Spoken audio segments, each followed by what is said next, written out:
So I went ahead and added a couple of days of water fast to my Prolon, and have done very well. So I began to say, well, you know what? Maybe Prolon is an easy button for a 5-day fast. I've always wanted to do a 7-day water fast and just couldn't get there. So day 6, the day after Prolon, when I was planning on doing refeeding, I wasn't that hungry. So I said, you know what? Maybe I'll just use this as an easy button for a 7-day fast. I did. My blood sugars got down into the 40s, and most people would say that's dangerous. And yes and no. When I do water fast, my blood sugars tend to stay in the between 60 and 80, 100. And they'll dip below 60 in the early morning hours, between 12 midnight and 4 a.m. It's a time when most of us wouldn't recognize, because you'd have to get up in the middle of the night and check your blood sugar. Again, I'm using a thing called it's a continuous monitoring device called Freestyle Libre. Continuous glucose monitoring has been around for a long time. But just recently with Abbott's Freestyle Libre, it's become financially practical for a lot of us.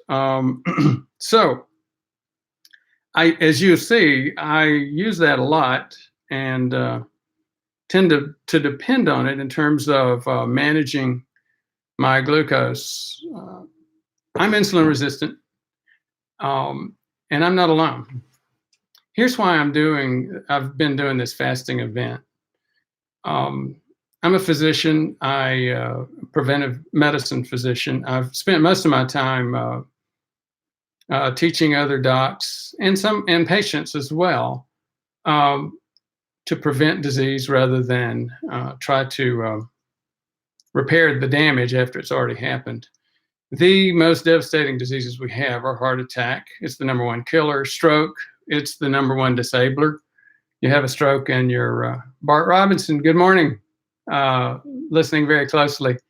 You may want to listen fairly closely and not do exactly what I did. Here's the bottom line, Bart. I woke up with a blood sugar of in the 40s this morning, and I felt great. It's because my body has become accustomed to these lower blood sugars. And I began to think, why is it 40? Well, here's what happened. I forgot and took my metformin last night. So I felt fine, but my blood sugar was, again, in the 40s. Felt fine. I didn't overreact. One of the more common things that you see happen is people will often overreact when they have a good morning, Donald Morgan. Thanks for joining. People often overreact when they do have a hypo or hypoglycemic session and take way too many carbs. I took what I usually take, and that is my morning version of a bulletproof coffee. It's a decaf coffee, and I have about a half a teaspoon of coconut oil and a half a teaspoon of ghee. It's ghee that's clearly grass-fed. You can see the orange tint in it, and it's a focus on vitamin K2. We'll be doing a K2 series and hopefully this week, if I can get beyond what I'm doing here with this wrapping up this fasting session. So again, back to the fasting session itself. I've got dozens of patients that have lost 30 to 50 pounds. It's a very interesting practice. I can't really take credit for it. I think one of the reasons I have so many people that have lost so much weight is there's a selection bias here. This is expensive to see me. It used to be $5,000. Now we've got options down below $1,000. So a lot more people are seeing me. But still, a lot of people. You make that kind of investment and you're very serious about your health. By far, the most common risk factor that I see among my patients is BMI. And it's having too much fat. And for those of you who are saying, wait a minute, what about the Schwarzenegger effect? I agree. I'm very familiar with the Schwarzenegger effect. And in fact, I did a series of videos on RFM, relative fat mass, as opposed to BMI. RFM is not catching on very quickly. So I continue to go back to the body mass index, which most people understand. Anyhow, with the vast majority of patients having a risk factor associated with having too much body fat, just that alone makes it really clear that weight loss is very important. Now, again, the vast majority of these patients that have lost 30 to 50 pounds did it with most of them did it with a similar pattern. First of all, they go low carb, where they don't have all of these high fluctuations of their blood sugar. Most of these people are insulin resistant coming in. After getting their blood sugar stabilized with a low carb diet, then they narrow their window. Most people call that intermittent fasting. Technically, it's lowering your eating window. Intermittent fasting is something more like the 5-2 diet, where you do some version of fasting 2 days and then regular eating 5 days. Anyhow, whatever you want to call it, that's the most common pattern. Going low carb and then going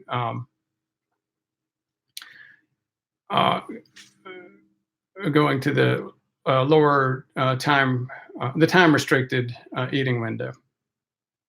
So back to why I'm doing this. With all those people doing that, I get very, very few people saying, okay, Brewer, you've told me multiple times that extended fasting has a lot of biological help. I'm losing weight. I'm getting most of the benefit, but you're telling me there's extra benefit associated with extended fasting. And yes, there is. If we're getting a few viewers now, and if you haven't heard that intermittent fasting in and of itself has biological benefits, go look at any of my other videos on this topic, and there's the internet's full of it, and the research is full of it. It improves insulin resistance. Some people in the beginning thought it actually cured insulin resistance. It's not going to cure insulin resistance, but it certainly helps. It decreases a lot of biological biomarkers, IGF, insulin-like growth factor. It improves mTOR, things like that. And because of related to that, it improves autophagy. Autophagy is where your cells start burning trash in the cell for fuel, and it cleans things up. Several people have joined. Joey Boombox, good to see you, Joey. Joey. Uriel Wong, good morning. Ahosa Colombo, Tony on Crypto. Good morning, folks. Again, very briefly, what I'm doing is sharing. Instead of stopping and refeeding it after I finished my Prolon 5-day mimicking diet, I felt great. So I went ahead and said, I've always wanted to do a 7-day fast. And I never could get there with water fasting. And I feel great. And it's Sunday morning. Usually on my weekly 2-day fast, I'll do my last meal will be Sunday night, and then I'll do a 2-day water fast. My next meal will be Tuesday evening. So I said, I still feel great. I'm not hungry. I'm not tired. I'm not any more whiffy or mentally disconnected than I usually am. So why don't I just continue to try to go water fast for the next couple of days?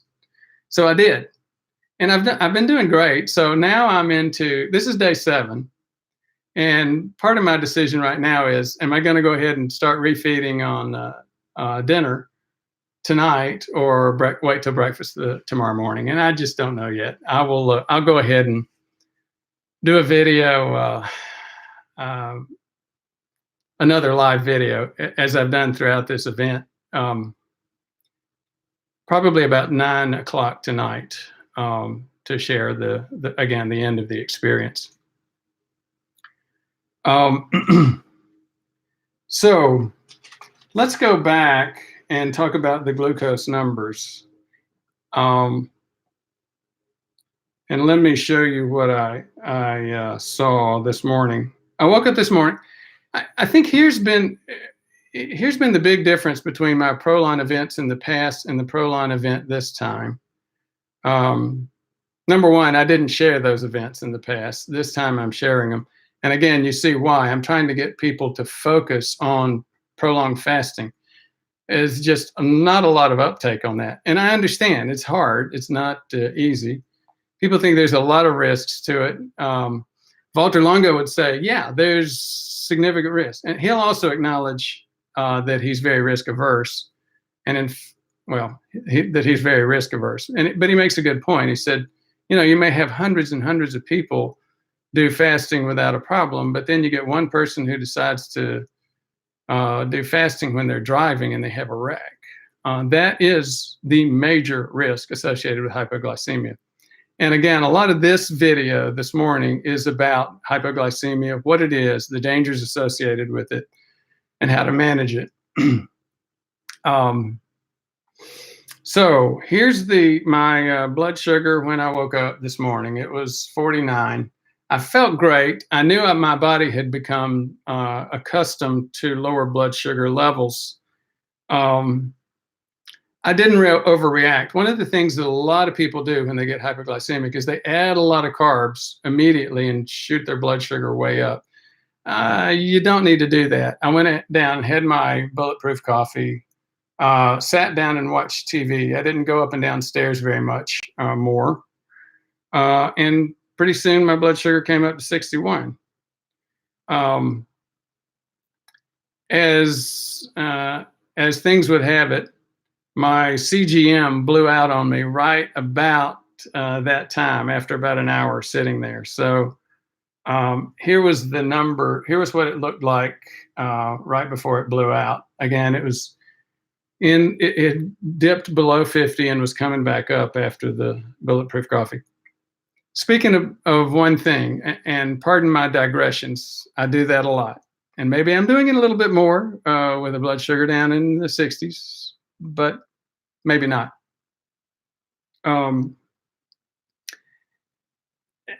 Here's a very important point that I have not covered yet, and it has to do with fat fasts versus water fasts. Most people have never heard of the term fat fast, and technically what I've added is 2 days of fat fasts. Why do I say that? Because of the bulletproof coffee. Again, in that coffee, I do have fat, which is a source of calories. A half teaspoon of coconut oil, a half teaspoon of ghee. So I have found, even during a lot of my water fasts, that just makes the day go a lot better. Now, here's another thing that's challenging me today in terms of trying to manage getting this information to you in the best format.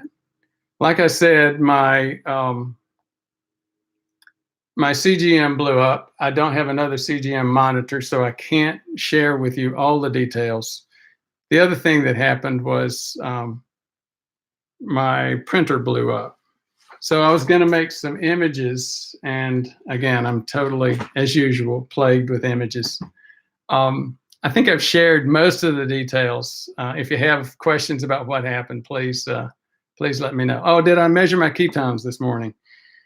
No, but I measured them last night. Why didn't I measure them this morning? Well, I'm not the greatest planner for a lot of this stuff. Like I said, I did a field audible regarding adding the 2 days of the fat fast at on Sunday and Monday. On my Keto Mojo, I ran out of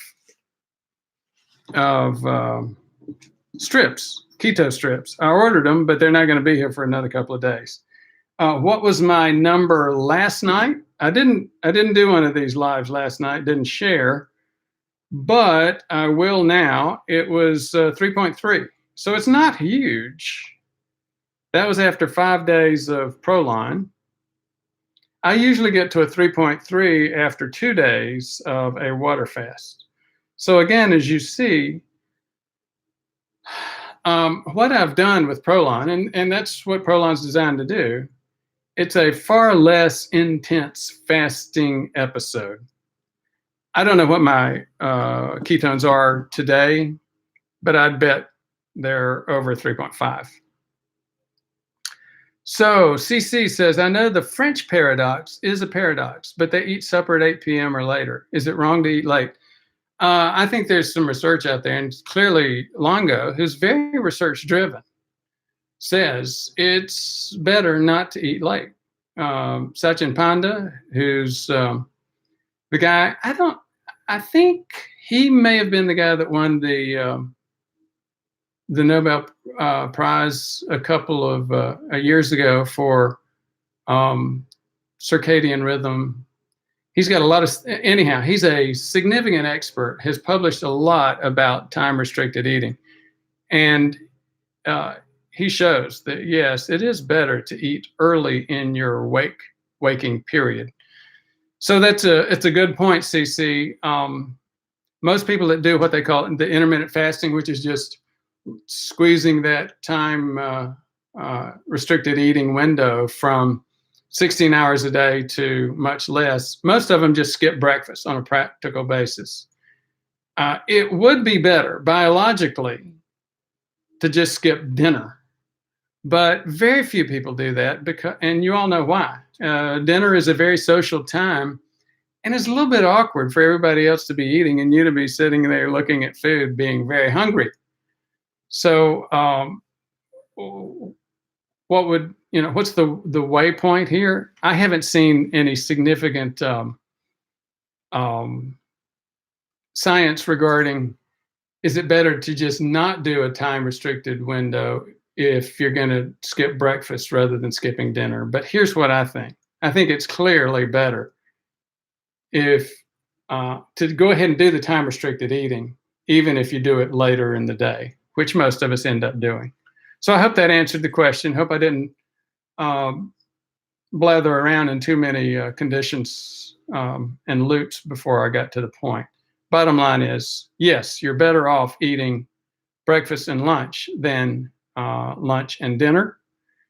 But most of us just don't do that on a practical basis. And I still think you're better off eating lunch and dinner than eating breakfast and lunch and dinner. And clearly better off than eating breakfast and lunch and dinner and eating after 8 p.m. There's a lot of data that shows front loading your calories during the day is much better biologically. Deb, stay blessed. Good morning. Congrats. I prefer intermittent fasting daily, 21 and 3, because my body's trained to that. I'm glad you do, and congratulations to you on your work with that. I'm not seeing a lot more comments right now. We've been on for about 20 minutes. I did not plan on doing a full hour unless folks had questions. So again, I'll just recap the experience. I did overall, I'm doing the experience to help people focus a little bit more on prolonged fasting. This daily, quote, intermittent fasting or time-restricted window is very, very helpful. Low carbs is very helpful. You can even do it plant-based.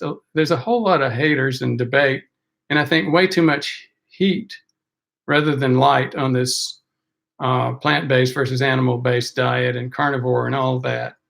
The bottom line is, if you're insulin resistant, you really need to start watching your carbs.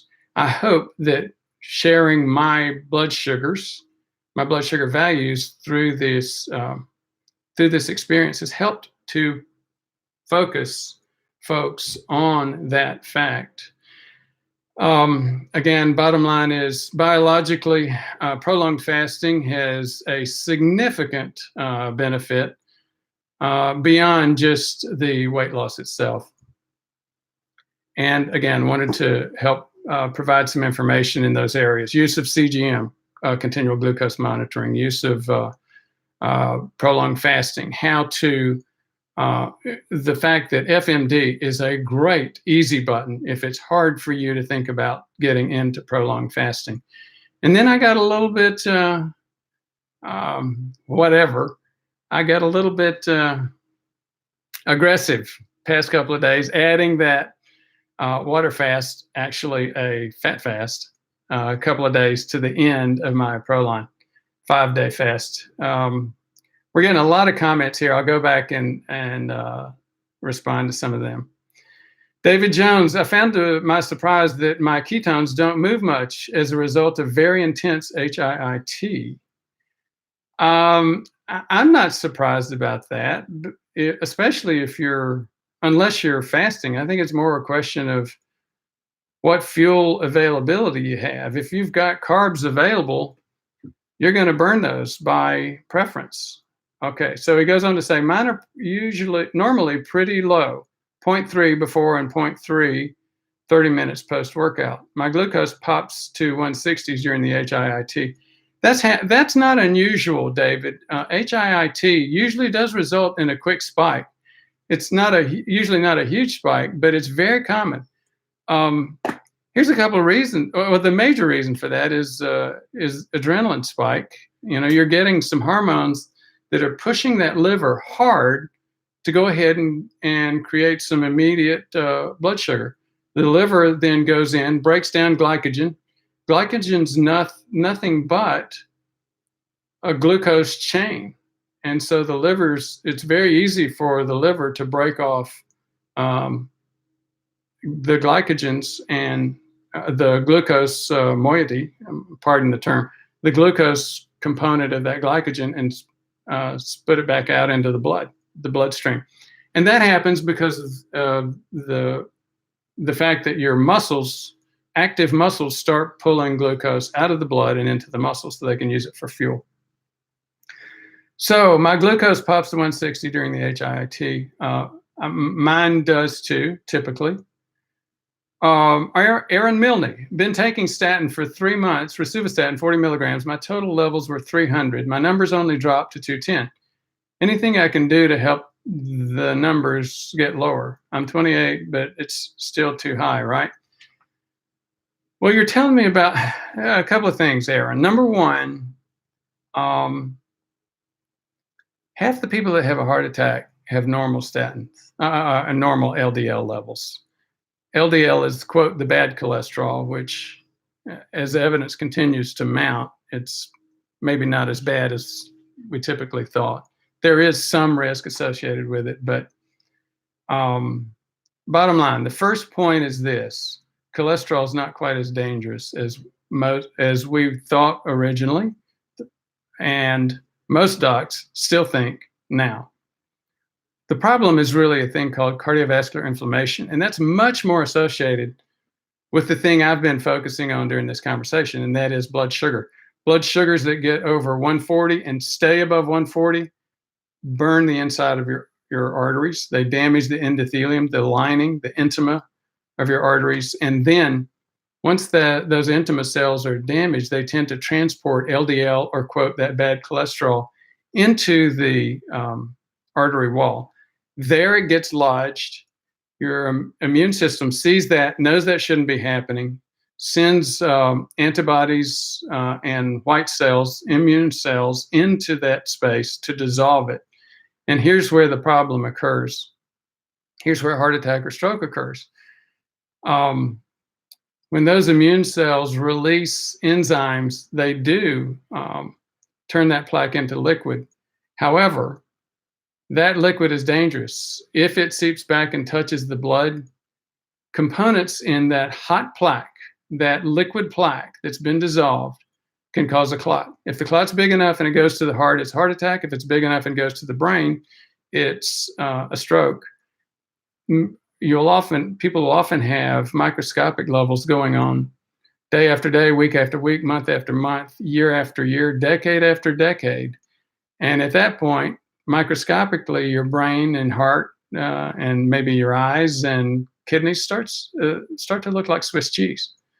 So that's what we want to focus on. There are 80 million Americans with insulin resistance, and that's by conservative measurements alone. And according to the CDC, and I think they're right, their estimate is that 90% of those 80 million Americans that have 80 million conservatively that have insulin resistance, or 72 million, Americans have insulin resistance and have no clue. Insulin resistance is when your blood sugars are going up in the 150s, 140s, and beyond. But unlike me, most people aren't looking for it. And unlike my numbers, one of the reasons I haven't been that worried about my numbers is that they come right back down. I'm watching them. If as they go up, I go out and take a walk. That drops that blood sugar. Again, 72 million Americans are totally unaware. They go out, they have pizza and beer. Meanwhile, after that, their blood sugars are going up to 140, 160, 180 or more, and they're burning their arteries. That's what creates plaque. That's what creates cardiovascular inflammation, and that's what creates heart attack, stroke, and the other things that we're talking about. Shane LaRue. So would you recommend Prolon? Unequivocally. Even see, that's another point that I wanted to make with this event. Prolon's a great easy button. It is really hard to just stop eating.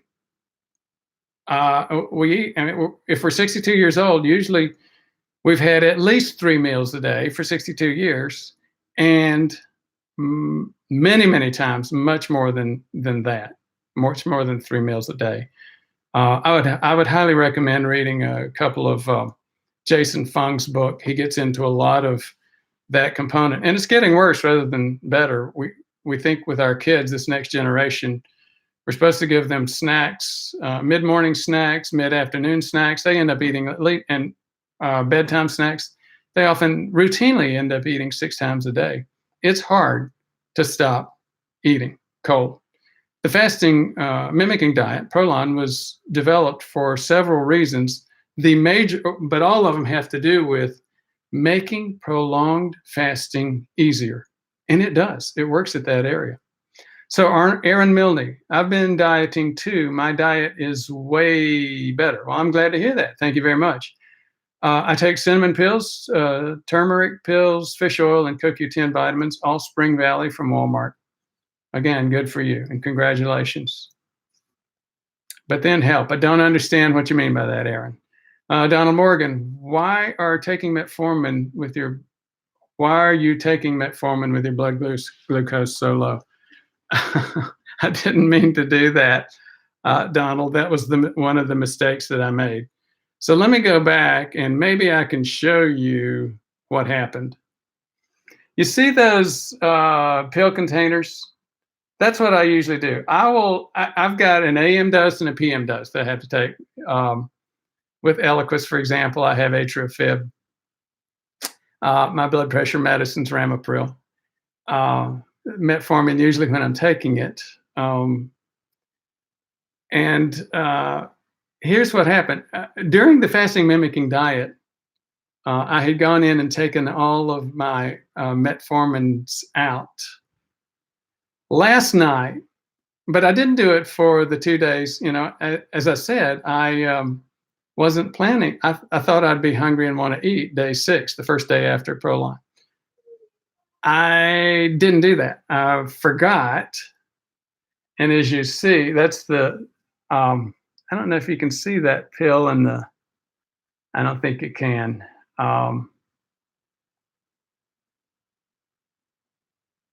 You see that pill there? I went ahead and took that out after I found out the hard way. By mistake, I went ahead and took a metformin last night. So I wasn't planning on doing that. Again, I felt fine. I was in the 40s. I felt fine. I went ahead and took that bulletproof coffee and continue to feel fine, as you see. Chef B, morning doc. Metformin gave me severe tinnitus. Did you experience anything like that? Or tinnitus? Ringing of the ears. Ringing of the ears is very common as we get older. Now, there's some significant research that indicates that it's associated with having hyperglycemic episodes. I have not seen research on it being associated with metformin, but I tell you, the first thing I would think when I would see that would be, okay, there's a lot of evidence that it's associated with high blood sugar episodes. By definition, the people that are taking metformin are going to usually be people that have high blood sugar episodes. So how are we teasing these two out? And how did you tease that out yourself? If you were on metformin, how do you know it was the metformin and not the high blood sugar? That's what we call epidemiologically confounding. Confounding is when the outcome, in this case, ears ringing, is related to both the study question, in your case, metformin, but it's also associated with the original risk factor, being insulin resistant. I'm probably not doing the greatest job of explaining confounding. I've got a video on it. Just Google Ford Brewer confounding. Not so much as a comment about my presentation style, but again, it's an epidemiological term. CC, does a 10-minute walk make a difference to blood sugar? An immense difference. Or must one walk longer than half an hour? I've gotten significant differences from 10 minutes. I see what you mean. Half an hour clearly is. With a 10-minute, when you tend to start getting that turnaround and coming down, depending on how many carbs you're fighting, you can get. I've noticed this. I'll do a 10-minute walk. Sometimes it's not enough. I'll slow down after, or I'll come back, sit down after my after that walk. Then the blood sugar starts going back up. If you go for half an hour, I've never gone as long as half an hour and it not just taken the rest of the top off of that glucose spike. Donald Morgan, thank you. I look forward to your videos. Well, thank you, Donald. Again, this is a legacy thing for me. I want people to begin to understand there's a Jack the Ripper walking behind those 72 million Americans who have insulin resistance and don't know it. I did a video. I can't remember the name of the author. There was an editorial in I think Science magazine a few months ago that said it's a dubious diagnosis, insulin resistance. And he went on to say, well, most people aren't going to get type 2 diabetes. That's true. Most people aren't going to die from it. Not true. Most people will never have any complications. That's where he really blew up. Again, even docs that are not aware of this, most of them will understand that insulin resistance causes plaques. And plaque is what's killing us. So, Hink Zegward, pardon me if I'm not pronouncing that correctly. I went to an echo specialist to scan my arteries on the most likely places to have plaque. He found almost none, arteries all clean. Do I need extra research for my arteries to be sure? I don't know what kind of test you had. Here's what usually happens. People go and get a carotid ultrasound. And a normal carotid ultrasound really doesn't mean that much in terms of what we're talking about. Because the typical carotid ultrasound, let me give you an example. There are probably about 300 places you can get a carotid ultrasound in Nashville. We live in Lexington now. I don't know how many are there. But there's only one place that I know of where you can get a CIMT. What's the difference?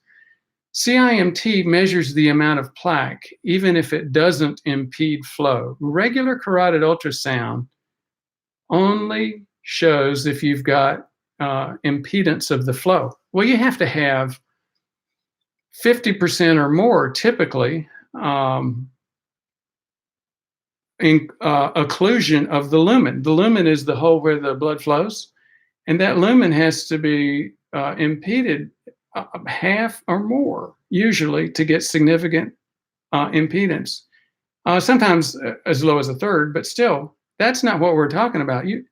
Plaque from 0 to a third is very significant plaque. It's the kind of plaque that your body would recognize as something that needs to be cleaned out, the type of plaque that your immune system would go in and start releasing those enzymes, which soften it into liquid.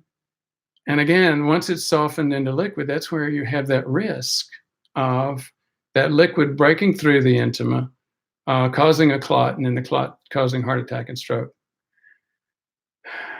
Then Heg says, I did that. Not sure what that means. Again, I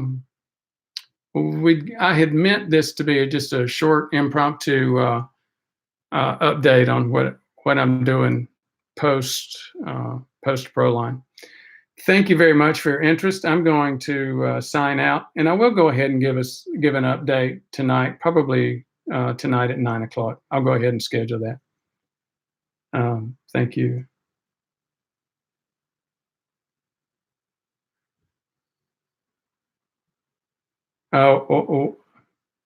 One more thing. Bill Boswell shared, I had a near 100% inclusion on my anterior right carotid, had an endarterectomy. I've posted some of your videos on Facebook, but with little interest. Yeah, you can't get a lot of interest on this kind of stuff. It's the story of my life. Very few people are interested in prevention. Thanks again.